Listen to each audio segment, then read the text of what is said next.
question.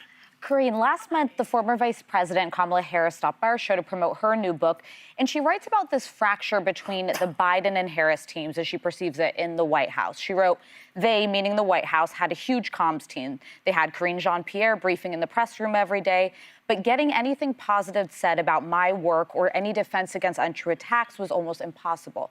What's your response to that? So let me just first say I'm glad that the Vice President wrote her book, Her Truth. It's important. Her leadership was critical, especially in her 107 days as on top of the ticket as the Democratic nominee, and I'm very proud to have worked with her.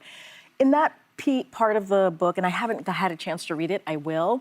Here's what I can say from my part as press secretary and my team in the White House press, is that we did everything that we could to defend her. And there were moments at the podium where I went viral for defending her. And it was something that I knew for myself as a Black woman. We are obviously have connecting upbringing and backgrounds, and even in our storytelling, I knew how important it is for me to do that. And I will tell you, the president also wanted me to make sure that we were defending her. And so I could only speak for me, I could only speak for what I did, and I'm glad that she wrote her book and told her story, and I think it's important for all of us to learn from that. Thank you. Now, let me ask you this, because you write that the two-party system just is not working. And a lot of Democrats are not happy with the party now. You can see that with the approval rate, by the approval rating.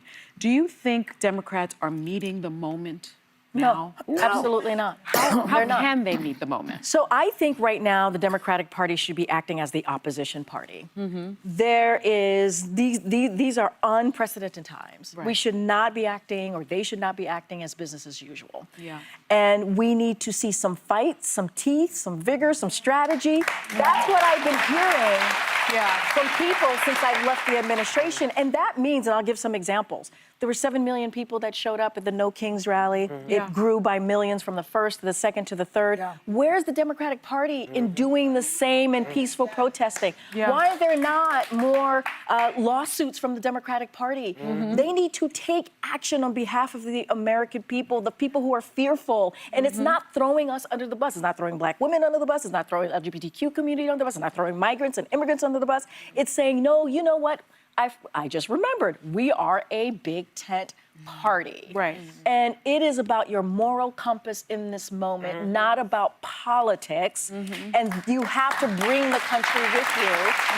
And everybody keeps talking about 2026, 2020. No, we need to focus on right now. Don't they need we need a leader now? We need, well, We have I think leaders. well, here's the thing.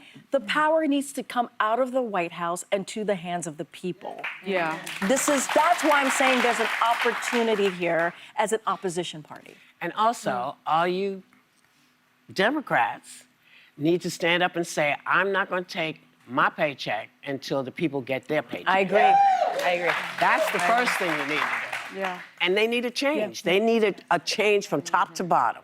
And I agree. You know, I know. I agree. Thanks to Karine Jean-Pierre. Her new book is called Independent, A Look Inside a Broken White House Outside the Party Lines. And you can buy it by scanning the QR code on the screen. But you know what, members of this studio audience? You all are going